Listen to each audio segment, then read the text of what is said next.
Meanwhile, the Shenango Wildcats do, of course, still have postseason aspirations, and they needed to keep that alive this past Saturday night, and they did just that at Glenn Pop Johnson Field when they hosted the Union Scotties.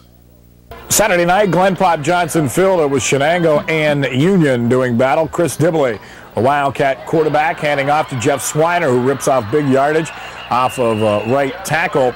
The Wildcats hoping to keep some playoff hopes alive here tonight. Dibley on the option play. Again, big gain as Union's defense not playing that one too well. The Scotties looking for their first victory of the season. Dibley drops back to pass. Great catch here by Jason Ativio. He's dragged down right before the end zone.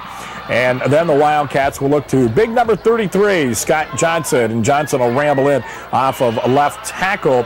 And the extra point, by the way, the Wildcats went for 2, and it was good. They lead it 8-0 early in the second quarter of play. Rob Nogue, Union quarterback. Nice pass here to the near sideline to Corey Hart. Again, Nogue will drop back to pass. Union moving the football on Shenango.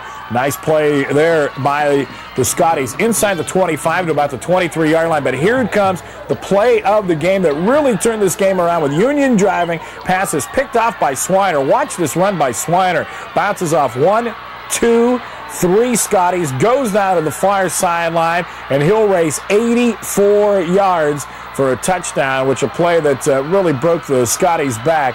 And the Wildcats will make the extra point, lead it at halftime by a score of 15-0. Second half, Union kicking off to Shenango. Scott Johnson will bobble the football.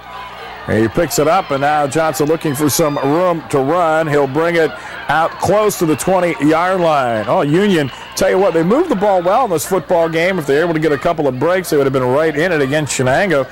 They played the Wildcats fairly tough, but the Wildcats came up with the big plays when they needed it, like right there. Swiner right down the middle of the field. Big gain for the Wildcats as he takes it all the way down to the 14-yard line. Wildcats still on offense. Chris Dibley, the quarterback. Dibley hands off to Scott Johnson. Johnson waltzes into the end zone for a touchdown. And the Wildcats now open a big lead. And I'd like to thank Shenango for the footage of this ball game. Wildcats lead it 22-0. Bob Hilton, second string quarterback into the ball game, hits Tim Hernandez here on the near sideline. And Hernandez picks up good yardage for the Wildcats on the flanker screen. 22-0 at this point with Shenango on top. Dibley hits Scott Harrison. Boom. Perfect pass for the touchdown. Covers 23 yards. And now Shenango leads it big by a score of 28-0. And we're in the fourth quarter of play.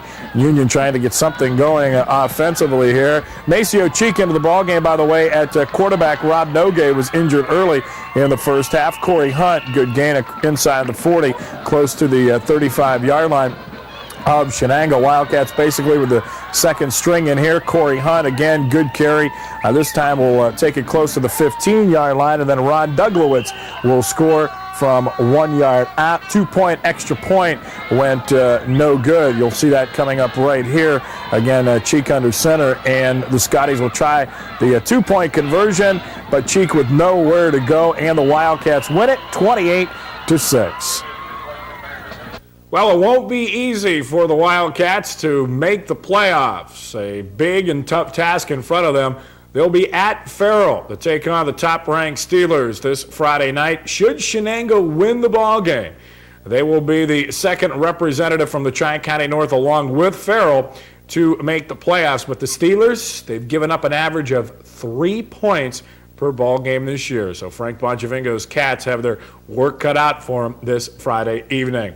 Well,